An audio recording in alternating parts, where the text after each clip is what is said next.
അസ്സലാമു അലൈക്കും വറഹ്മത്തുള്ളാഹി. ബിസ്മില്ലാഹിൽ ഹംദുലില്ലാഹ് വസ്സലാത്തു വസ്സലാമു അലാ റസൂലില്ലാഹ് വഅലാ ആലിഹി വഅസ്ഹാബിഹി അജ്മഈൻ. അമ്മാ ബഅദ്.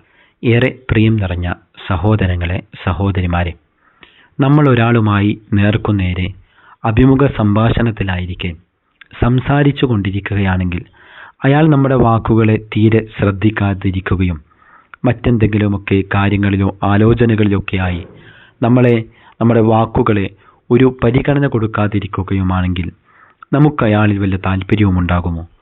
അങ്ങനെയുള്ളവരുമായി കൊണ്ടൊരു നല്ല ബന്ധം കാത്തു സൂക്ഷിക്കുവാൻ നമുക്കാകുമോ? ഒരിക്കലുമില്ല എന്നുള്ളതാണ് യാഥാർത്ഥ്യം. മനുഷ്യർക്കിടയിലുള്ള സംസാരത്തിൽ പോലും ഇങ്ങനെയാണ് കാര്യവും അവസ്ഥയുമെങ്കിൽ ഏറ്റവും മഹാനും ഉന്നതനുമായി കൊണ്ടുള്ള ഈ ലോകത്തിൻ്റെ സൃഷ്ടാവായിട്ടുള്ള അല്ലാഹു സുബ്ഹാനഹു വ തആലയുമായി കൊണ്ടുള്ള അഭിമുഖ സംഭാഷണത്തിൽ അവൻ്റെ അടിമകളായ ഏറ്റവും നിസ്സാരക്കാരായ മനുഷ്യർ ഈ ഒരു അശ്രദ്ധയും ഈ ഒരു മോശപ്പെട്ട നിലപാടും സ്വീകരിക്കുകയാണെങ്കിൽ അത് പടച്ച റബ്ബ് ഇഷ്ടപ്പെടുമോ? ഇല്ല എന്നുള്ളതല്ലേ യാഥാർത്ഥ്യം. നബി സല്ലല്ലാഹു അലൈഹി വസല്ലമ നമ്മളോട് പറഞ്ഞത് നമ്മുടെ നമസ്കാരം അല്ലാഹു സുബ്ഹാനഹു വ തആലയുമായി കൊണ്ടുള്ള അടിമകളുടെ അഭിമുഖ സംഭാഷണമാണ്. ആ അഭിമുഖ സംഭാഷണത്തിൻ്റെ സമയത്ത് പരിപൂർണമായ ശ്രദ്ധയോടുകൂടി ഏറ്റവും നല്ല അവസ്ഥയിലായിക്കൊണ്ട് നമ്മൾ ചൊല്ലുന്ന അദ്കാറുകളുടെയും ദുആകളുടെയും ഖുർആൻ പാരായണത്തിൻ്റെയുമൊക്കെ അർത്ഥവും ആശയവും ഗ്രഹിച്ചുകൊണ്ടായിരിക്കണം നമ്മൾ നമസ്കാരത്തിൽ നിൽക്കുന്നത് എന്ന് നമ്മൾ ഉറപ്പുവരുത്തേണ്ടതുണ്ട്. നമ്മൾ ഓരോ തവണ സൂറത്തുൽ ഫാത്തിഹ നമസ്കാരത്തിൽ പാരായണം ചെയ്യുമ്പോഴും അല്ലാഹു സുബ്ഹാനഹു വ തആല അതിന് ഇജാബത്ത് നൽകുന്നുണ്ട് എന്ന് നബി സല്ലല്ലാഹു അലൈഹി വസല്ലമ നമ്മളോട് പറഞ്ഞിട്ടുണ്ട്. അല്ലാഹു സുബ്ഹാനഹു വ തആല തൻ്റെ അടിമ അൽഹംദുലില്ലാഹി റബ്ബിൽ ആലമീൻ എന്ന് പറയുമ്പോൾ ഹമിദനി അബിദി, എൻ്റെ അടിമ എന്നെ സ്തുതിച്ചിരിക്കുന്നു എന്ന് അതിന് മറുപടി പറയുന്നുണ്ട്. അർ റഹ്മാനിർ റഹീം എന്നുള്ള ആയത്ത് തൻ്റെ അടിമകൾ പാരായണം ചെയ്യുമ്പോൾ അസന അലയ്യ അബദി, എൻ്റെ അടിമകൾ എന്നെ പുകഴ്ത്തിയിരിക്കുന്നു എന്ന് അല്ലാഹു സുബ്ഹാനഹു വ തആല അതിന് ഇജാബത്ത് നൽകുന്നുണ്ട്.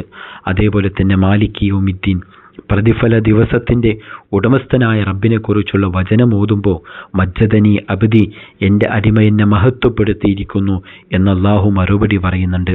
ഇയ്യാക നഅ്ബുദു വ ഇയ്യാക നസ്തഈൻ, നിന്നെ മാത്രം ഞങ്ങൾ ആരാധിക്കുന്നു, നിന്നോട് മാത്രം ഞങ്ങൾ സഹായം തേടുന്നു എന്ന് പറയുമ്പോൾ ഹാദാ ബൈനി വ ബൈന അബ്ദി വലി അബ്ദി മാ സഅല, ഇത് എനിക്കും എൻ്റെ അടിമക്കും ഇടയിലുള്ള കരാറാണ്, അതുകൊണ്ട് തന്നെ എൻ്റെ അടിമ ചോദിച്ചത് അവനുണ്ടായിരിക്കും എന്ന് അല്ലാഹു സുബ്ഹാനഹു വ തആല പറയുന്നുണ്ട്.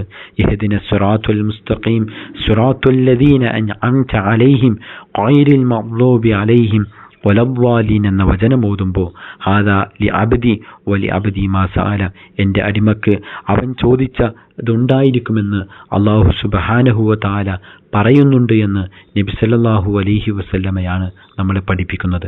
അതുകൊണ്ട് തന്നെ സഹോദരങ്ങളെ, നമസ്കാരത്തിൽ സൂറത്തുൽ ഫാത്തിഹ പാരായണം ചെയ്യുമ്പോഴും അതല്ലാത്ത അദ്കാറുകളുടെയും ദുആകളുടെയും ഒക്കെ വിഷയത്തിൽ അതിൻ്റെ അർത്ഥവും ആശയവും ഗ്രഹിച്ചുകൊണ്ട് ഏറ്റവും പരിപൂർണമായ നിലക്ക് നമസ്കാരത്തെ നിർവഹിക്കുവാൻ നമ്മൾ ശ്രദ്ധിക്കുക. അല്ലാഹു സുബ്ഹാനഹു വ തആല അതിനുള്ള തൗഫീഖ് നമുക്ക് ഓരോരുത്തർക്കും നൽകി അനുഗ്രഹിക്കുമാറാകട്ടെ. വ ആഖിറു ദഅവാന അനിൽ ഹംദുലില്ലാഹി റബ്ബിൽ ആലമീൻ. അസ്സലാമു അലൈക്കും വറഹ്മത്തുള്ളാഹി. വിസ്ഡം ഇസ്ലാമിക് ഓർഗനൈസേഷൻ അവതരിപ്പിക്കുന്ന നേർവഴി എല്ലാ ദിവസവും ഏതാനും മിനിറ്റുകൾ സാമൂഹിക, വൈയക്തിക, കുടുംബരംഗങ്ങളെ വിശകലന വിധേയമാക്കുന്നു. അറിയുക, അറിയിക്കുക. നേർവഴി. Peace Radio. Tune to reality.